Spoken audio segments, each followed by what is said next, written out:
پیشگوئی مصلح موعود میں ایک صفت فرزند موعود کی یہ بیان کی گئی تھی کہ وہ علوم ظاہری و باطنی سے پر کیا جائے گا۔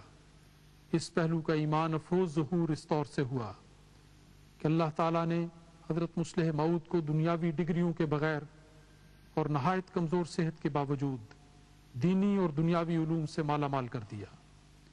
آپ کو مطالعے کا بہت زیادہ شوق تھا، اس ذریعے سے جو علم حاصل کر سکتے تھے وہ آپ نے کیا۔ اس پر مزید یہ کہ اس سخت ذہین و فہیم انسان پر اللہ تعالیٰ کی رحمتوں اور فضلوں کا سایہ تھا، اور خدا نے اس میں اپنی روح ڈال کر اس کو اپنی رضامندی کے عطر سے ممسوح فرمایا تھا۔ ظاہر ہے کہ ان سب باتوں کے اجتماع نے نور علی نور والی کیفیت پیدا فرما دی۔ دنیا نے دیکھا، سنا اور بارہا مشاہدہ کیا کہ حضرت مصلح موعود نے دینی معاملات میں ایسا بلند علمی مرتبہ حاصل کیا جو اپنے زمانے میں بے نظیر تھا۔ آپ نے اپنی زندگی میں کم و بیش 225 کتب و رسائل تصنیف فرمائے۔ ان کتب میں سے چند ایک کے نام بطور نمونہ حسب ذیل ہیں: دیباچہ تفسیر القرآن، فضائل القرآن، سیرت خیر الرسل، احمدیت یعنی حقیقی اسلام، دعوت الامیر، اسلام میں اختلافات کا آغاز، ملائکۃ اللہ، ہستی باری تعالیٰ، منہاج الطالبین، سیر روحانی۔ یہ ساری کتب اب انوار العلوم کے نام سے سلسلہ وار شائع ہو رہی ہیں۔ ان بلند پایا علمی تصانیف سے بہت بڑھ کر آپ کے خداداد علم کا شاہکار آپ کی تصنیف فرمودہ تفسیر صغیر اور تفسیر کبیر ہے۔ حضرت مصلح موعود کی بھرپور اور خدمات دینیہ سے بھری ہوئی زندگی کے اگر دو جامع عناوین دیے جا سکتے ہیں تو وہ اشاعت اسلام اور خدمت دین ہیں۔ یہ دونوں باتیں تو گویا آپ کی روح کی غذا تھی۔ آپ نے تحریر و تقریر کے میدان میں ان مقاصد عالیہ کی خاطر انتھک خدمات سر انجام دی۔ اللہ تعالیٰ نے آپ کے قلم اور آپ کی زبان میں ایسی دلکشی اور شیرینی رکھ دی تھی کہ پڑھنے والے آپ کی تحریرات پڑھتے ہوئے علمی معرف میں گم ہو کر رہ جاتے، اور آپ کی تقریریں سننے والے گھنٹوں آپ کے خطابات سنتے رہتے اور انہیں وقت گزرنے کا احساس تک نہ ہوتا۔ لا ریب آپ اپنے وقت کے عظیم مصنف اور لاسانی خطیب تھے۔ مقدس باپ سلطان القلم تھا تو عظیم بیٹا سلطان البیان تھا۔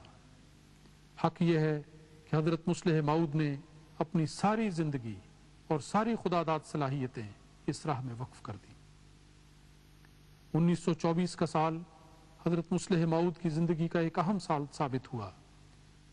آپ نے لندن میں منعقد ہونے والی مذاہب عالم کے نمائندگان کی عالمی کانفرنس میں شمولیت فرمائی۔ یہ conference Wembley Imperial institute London میں منعقد ہوئی۔ آپ نے اس کانفرنس کے لیے خطاب لکھا جس کا انگریزی ترجمہ حضرت چودھری محمد ظفر اللہ خان صاحب نے اجلاس میں سنایا۔ آپ کا یہ خطاب بعد ازاں احمدیت یعنی حقیقی اسلام کے نام سے کتابی صورت میں شائع ہوا۔ اسی سفر کے دوران حضرت مصلح موعود نے مسجد فضل لندن کا سنگ بنیاد اپنے مبارک ہاتھوں سے پرسوز دعاؤں کے ساتھ رکھا۔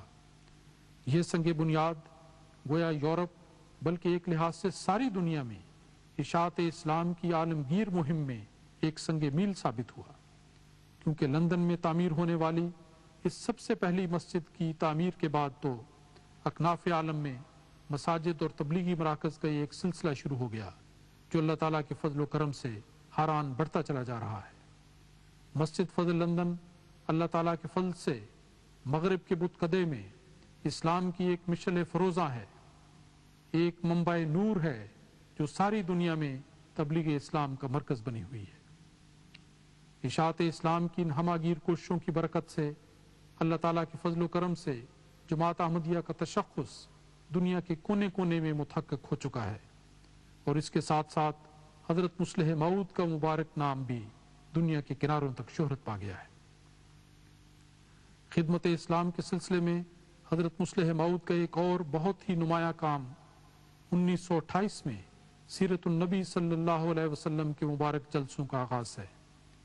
سید المعصومین حضرت محمد مصطفیٰ صلی اللہ علیہ وسلم کی پاکیزہ سیرت کو داغدار بنانے کی خاطر جب دشمنان اسلام نے رنگیلا رسول جیسی ناپاک کتابیں شائع کی تو قلب محمود پر ایک قیامت گزر گئی۔